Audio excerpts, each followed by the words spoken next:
Yan po, kagabi po yan, yung biglang blackout agad at kadumilang mga kapaligiran at wala nang ilaw na yung bili ko. Dahil nga bigla agad mayog yung lupa at nagsialugan yung mga bahay dito sa may Bariis. So update po yan para tayo ay ma-alerto sa mga kaganapan. Dahil kapag hindi rin kayo makasubscribe ay hindi rin po tayo ma-update sa mga disaster at sa mga nangyayari po sa ating kapaligiran. So kailangan po tayo ay magiging alerto at huwag natin baliwalain lang ang mga nangyayari. At once tayo ay lumabas ako yan sa may bahay at diretso ako sa may bayin. Dahil inaalala ko agad yung paghigop yung tubig sa may Kabaybayunan na papuntang laot, kaya hindi natin mamalayan na biglang lumaki ang alon. Kaya hindi siya umatras yung pilitan tayo pag-vlog dyan sa may gilid ng basketball court dyan sa may Kabaybayunan, sa may seawall. So, gabi at saka po talaga ng kuryente. Ginamitan rin natin ng ilaw Kababasusidas, tingnan nyo naman yung... Yan, kababasusidas, ay update po tayo yung kagabi na nangyari sa yung lindol ng magnitude 6.7 sa nangyari sa Cebu. At dito sa amin ay hindi naman gaano kalakas katulad sa Cebu. Maraming mga pinsala at mayroon namatay isang pamilya at ang iba ng mga bahay ay nadurog. Nakita natin sa dito sa YouTube natin sa wall at nag-search tayo at dito sa Facebook page din natin. So ingat-ingat po tayo sa mga disaster na dumarating po sa ating bansa, sa ating mga barangay, sa may probinsya po natin saan man tayo nakatira. Ay kailangan alerto po tayo, lalo na sa lindol, na at once na mayroon mga ganyan na mga disaster na dumarating po sa atin o mga sakuna, ay halimbawa kung lindol, ay wag po tayong tumayo pag at once na lalabas tayo sa bahay, ay yumuko po tayo palabas ng pintuan ng bahay para maiwasan natin na tayo ay matumba, magkaroon tayo ng damage ng ating ulo, dahil yan pa makakasira ng ating parte ng ating katawan. Kaya sa mga disaster sa atin solid team, ay alam po namin yan. Hindi lang nyo lang alam na yung halimbawa naglilindol na malakas, halimbawa 6.7 at 7.1, ay halimbawa nasa gilid ng baybayin ng dagat, ay kailangan maging alerto po tayo dahil yung biglang bababa at hihilain yung dagat palalim papuntang laot. Ibig sabihin po yan ay mag-evacuate na po tayo dahil may posibilidad na magkaroon po siya ng malaking alon na yung tinatawag natin ngayon na tsunami or malalaking alon na hampas sa dalampasigan ng Kabaybayunan dito sa coastal area. Yun po, paalala lang po ni Kababasusidas, maraming kaming alam sa mga disaster dahil alam namin yan sa Maynila. Kaya nga nagtatag kami ng solid team. Hindi lang sa pagbablog ang aming purpose po ito, hindi marami po ito sa mga disaster sa lumadating po sa ating bansa at sa ating mga barangay at sa ating mga probinsya. So panoorin na lang po ang pag-vlog po kagabi. Hindi na siya naglindot pero mayroon pong may damage ang isang bahay na kaunti lang, minor lang yung damage niya, na nagkaroon siya ng brownout agad, blackout agad at walang light. Kaya ginawa natin kahit walang light, madilim man aking pag-vlog kagabi. So pasensya na po kayo, kailangan natin makuhaan ang vlog at ma-update po tayo kung ano ang nangyayari po sa ating bansa, sa ating barangay, sa ating probinsya. Kailangan po yan at mag-subscribe kayo dito sa ating YouTube channel para lagi tayong ma-alerto sa nangyayari sa ating kalikasan, sa ating bansa. So panoorin na lang po ang buong video kahit wala pong nangyari, pero ay maririnig ninyo ang aking sinasabi na maging alerto po tayo sa lahat ng oras, sa lahat ng minuto at sa lahat ng panahon para tayo ay ligtas at hindi tayo namiligro at mapiligro sa ating sailing katawan, na magiging buhay pa rin tayo hanggang magpakailanman. So panoorin lang po ang buong video dito sa ating Facebook page at sa ating YouTube channel, Bariis Berba Crusaders Vlog.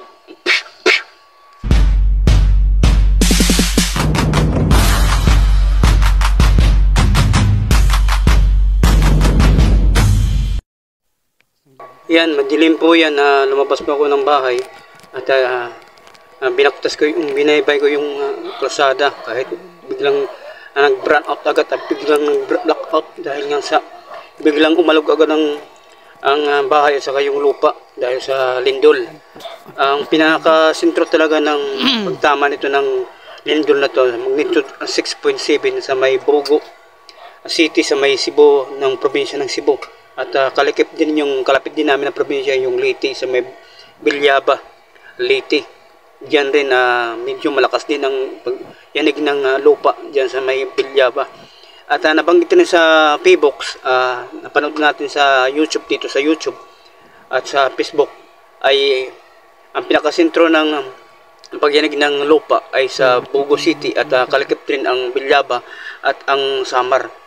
Tayo ay nasa gitna tayo ng Leyte at saka Samar. So ibig sabihin malakas ang ating paglindol dito sa may Biliran kaysa sa may Samar, kasi ang Samar likuran lang yan ang Biliran. So pasalamat din tayo sa Panginoon na tayo ay walang minamatay. So walang namatay, walang napinsala. At mayroon lang minor na nasira dito ng isang bahay na yung kasagsagan ng Bagyo Pong, yung mga metro lang, yung mga kaunti lang na pader ay bumagsak. Ngayon din, kagabi na vlog ko, yung kagabi, ay minor lang siya at metro lang siguro yun na bumagsak dahil nga sa marupok na rin yung pader at yung ginamit na rin na hollow blocks ay marupok na rin. Kaya bumagsak yun na pader or bubong or dingding sa bahay natin na vlog natin. So mamaya-maya makikita natin yung magpunta natin doon sa may bahay na yan. So yan, binaktas natin yung seawall na yan. Kaya tinitingnan natin yung gilid. Baka hindi natin mamalayan, hilain yung tubig na gilid ng baybay na papunta sa laot at biglang lumaki ang alon.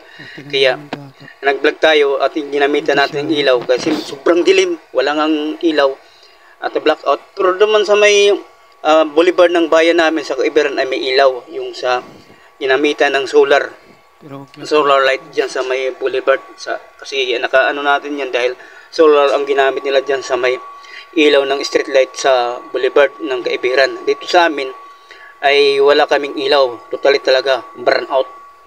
Pag alog agad ng lupa at paglindol ay totally burn out agad, wala nang ilaw. Kaya dyan naglakad ako dyan na siyempre kailangan din tayo ma-alerto. Hindi lang tayo nagmamagaling, sabihin na nagmamarunong. Iyon po ay pinag-aralan po din namin sa Maynila yan. Hindi naman tayo ay ungas-ungas na magbablog lang basta-basta. Kailangan natin yan at para maabasyuhan rin nating pamilya, ang aking sariling pamilya, magulang ko, na halimbawa iyan ang mangyayari na senaryo, yung dagat, yung gilid ng baybay sa seawall, nakita natin hihilain ng paunti-untay yung dagat papunta sa laot. Yung possible na talaga yan na magkakaroon ng malaking alon or tinatawag nila ngayon na panahon na tsunami ng tinatawag ng Pbox. Hindi natin maiwasan yan kasi hahampas yan sa dalampasigan o seawall. Talagang hindi mapapipigilan mo yan kahit ano pa yan, malalaking mga seawall na makakapal ang ng buhos yan, durog yan kasi yung hampas ng alon, lampas building yan, ilang building na palapag ang hampas yan sa baybayunan natin. Kasi hihila yung dagat, mamumuo yung dagat sa laot, mumuo yan at bubuo yan, bubulwak yan at lalaki yung alon. Kaya isang hampasan lang yan, talagang durog lahat ng mga pader or mga seawall. Kahit wala kang panama dyan, basta't mga nangyayari sa disaster or kalkasan ang humagupit po sa atin, wala tayong laban. Kaya kailangan ko agad yung mga alerto sa mga ganyan mga sakuna or mga disaster. Hindi tayo pa wala-wala lang, kaya kailangan talaga gumalaw at mabilis kumilos. Lumabas agad ako, pumunta din sa may baybayin at nag-vlog ako agad dyan para makita ko yung gilid ng seawall dyan sa may basketball court na kung titingnan ko ang dagat kung hindi ba inihigop, hindi hinihila papuntang laot. Obserbaran ko ay normal lang at hindi siya hinihila. Ibig sabihin ay mahina lang epekto ang ating paggalaw ng lupa dito sa may Bariis, Kaibiran, Biliran. So ang pinakasentro talaga niya yung pagyanig ng lupa sa Bogo City. Ayun po ang pinakasentro, pero mahina lang yan dahil 6.7. Yun ang kahit na 6.7 gagalaw pa rin at posibilidad pa rin na ihahatakin pa yung yung dagat sa gilid ng baybayin papuntang laot. May posibilidad pa rin yan na bumuo yung malaki na alon mula sa laot. Kaya tayo ay tayong sabihin magkampante na wala yan, ganito. Hindi natin alam nga ang hagupit ng kalikasan or ang senaryo ng kalikasan. Kaya hindi nga natin alam kung kailan tatama yung lindol sa ating barangay, sa ating bayan, sa ating probinsya o sa ating bansa.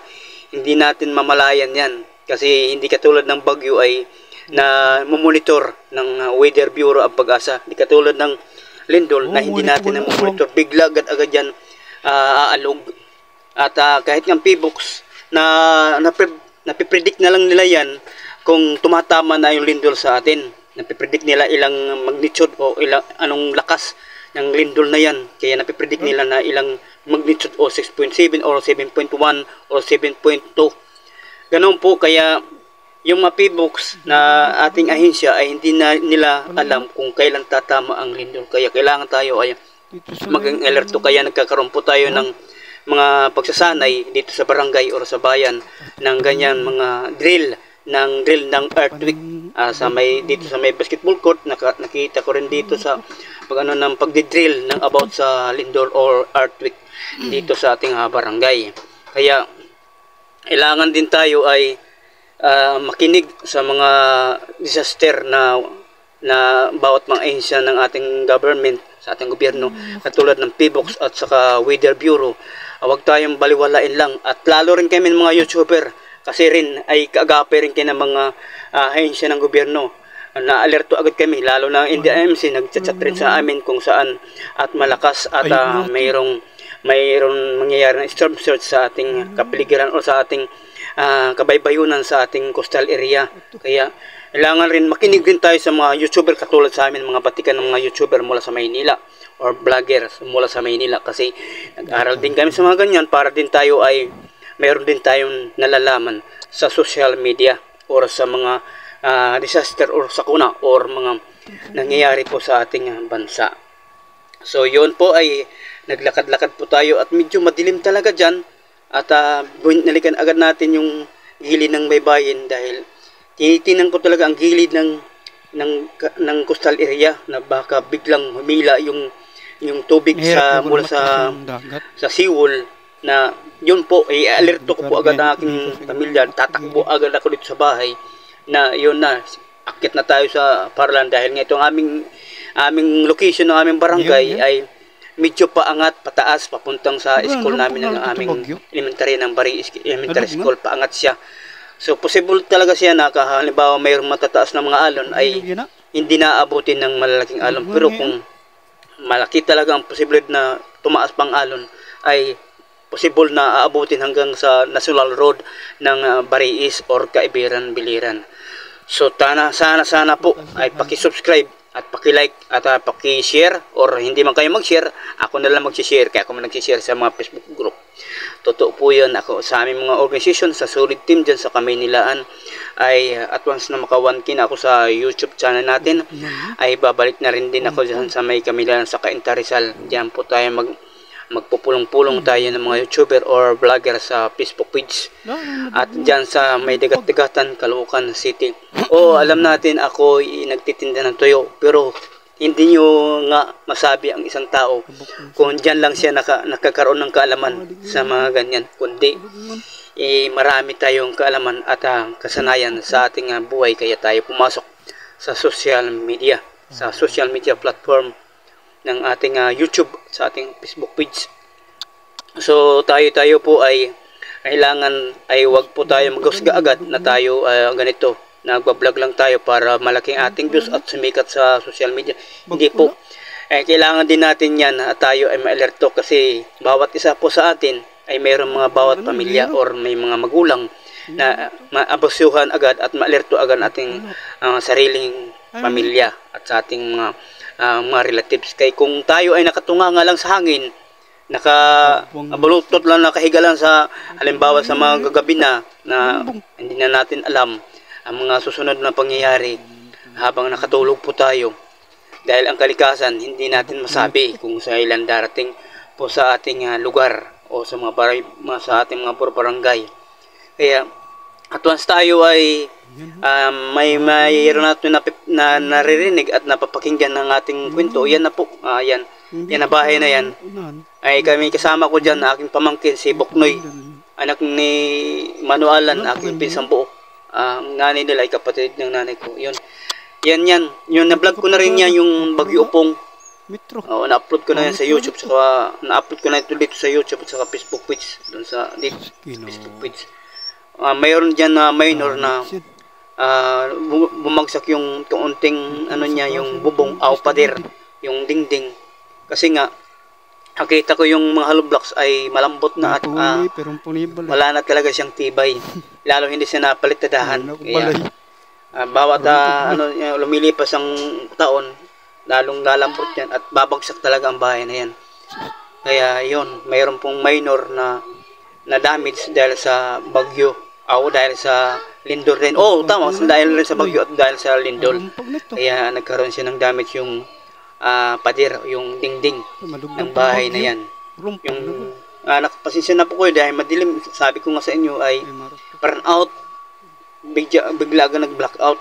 Kaya nangyari, madilim. Pero ginamit ko yung ilaw niyan. Hindi ako nakadala ng flashlight. Kaya kailangan talaga yan mailawan. Pero dahil wala akong ilaw, wala akong flashlight dahil low battery na aking ginagamit na flashlight sa aking bike. Kaya ginamit ko yung flashlight ng aking camera. Kaya medyo hindi natin makita-kita yung damage ng dingding or pader. Kasi yan, kapag hindi yan maagapan ay babagsak talaga yun dahil yung hollow blocks na ginamit ay marupok na at malambot na talaga siya. Kaunting ano lang ng hangin or bagyo or lindol. Yan po ay wala ba yung nalabas sa video na yan po ang dingding na bumagsak. Pinayog na. So nanay ko kasi walang alam sa social media. Pasensya lang natin yan dahil walang alam sa lalim ng social media. At kailangan din natin ma-update. Dahil itong video na to ay hindi na ito ngayon mapapanood. Hanggang mamatay tayo, hanggang tumanda tayo, nandito pa rin yan sa trabaho ni madadami ito silang nalalaman kung paano, hindi lang pagbablog ng mga katatawanan ng kalokohan, hindi nakakatulong ang kalokohan sa mga delikado ng buhay natin, kundi ang ating kwento rin ay naalerto din yan kung ano ang dapat natin gawin. Halimbawa, yung pag ng mga lindol ay huwag tayo magtunganga at huwag tayong tumayo. Kailangan yumuko tayo palabas ng pintuan. Hindi tumayo kasi kung tumayo kayo ay delikado, baka makagpo rin ng pader or mga nagbabagsakan ng mga debris or posibilidad na ikaw matumba dahil nga tumatayo ka. Po sa inyo sa katatapos pa natin na pag-vlog kagabi at pasensya na po kayo dahil biglang nag-blackout kagabi at burn out agad dahil paglakas ng magnitude ng lindol kagabi. At sa atin lang po ang pinakasentro po ng lindol sa Bugo City, diyan sa Bugo City sa Cebu City, probinsya ng Cebu. At kalakip ang Bilyaba sa Liti. Dito malapit lang yan sa may biliran. Kaya hagip talagang biliran na medyo umalog din ang kalupaan ng probinsya ng Biliran. Kasi yung mga bahay nga dito nagduduyan kagabi. At pumunta agad tayo sa may baybayin dahil inisip agad natin yung impact ng lindol dahil iiwasan natin ang at once na humila yung dagat palalim papuntang kalagitan ng karagatan yung dagat at biglang makikita natin na yung mga buhangin bato yan may posibilidad po yan na tumaas ang alon at tayo ay nasa mga coastal area sa gilid ng karagatan at dito gilid ng baybayin ay lumikas agad dahil yan ang posibilidad na delikado at lalampas yan sa building yung alon na yan. Yan tinatawag natin na tsunami. Kaya tayo ay maging alerto sa mga ganyan na mga disaster or sakuna sa dumadating sa ating mga barangay, sa mga coastal area. Yan, kailangan hindi tayo nakawaling bahala lang kaya hindi natin tayo nagano na magkaroon ng ganyan. Yan po ang katumbas ng isang lindol. Kapag mayroong lindol, hihigop talaga yung dagat or tubig Kung nasa ilog ka man, hihilain yan at ibubulyo yun yung dagat o ang tubig. Kung malawak ang ilog at nasa coastal area tayo ng karagatan, yun po ang posibilidad ng impact ng lindol. Kaya hinihila yung tubig dahil sa inihigop yun ng magnitude ng lakas ng lindol. Kaya yun ang nagkakaroon ng impact na umaayog ang ating lupa, ang dagat at ang tubig ay hinihila yan at biglang bubulyo yun. Yun ang nangyayari na malaking mga alert o tinatawag na mga tsunami alert. So, subscribe po kayo para tayo ma-alerto, hindi lang po sa mga charity natin na vlog, dahil din sa disaster, sa mga bagyo, sa mga lindol. Kailangan po tayo maging alerto, hindi tayo wala lang yan, mga vlogger lang yan. Kailangan po yan para tayo ay maiwasan natin na tayo ay mamatay na maaga, na imbes tayo ay maliligtas, ay hindi na tayo maliligtas dahil balawala lang sa atin. Pakinggan nyo at paraunurin nyo at laging naka-alerto at mag-subscribe na rin kayo sa ating YouTube channel, Baris Berbacoses Vlog, at mag-follow kayo sa ating Facebook page at huwag kagtaan din mag-follow kayo sa ating Facebook account sa mga tourism vlog doon sa ating Facebook account, si Pilo Junior Jr. at mapapanood nyo rin ang mga travel vlog sa Maynila, yung sa May Itza. So maraming salamat po at God bless Baris. Manalangin po tayo lahat lagi. Hindi puro kasiyahan, kabulustugan, kawalang hiyaan ang ginagawa natin dito sa ating bansa o dito sa ating barangay, kundi manalangin tayo na tayo'y ligtas saan man tayo naroroon. So dito na lang po natin tatapusin natin ang vlog. So ingat po tayo. God bless and bye-bye.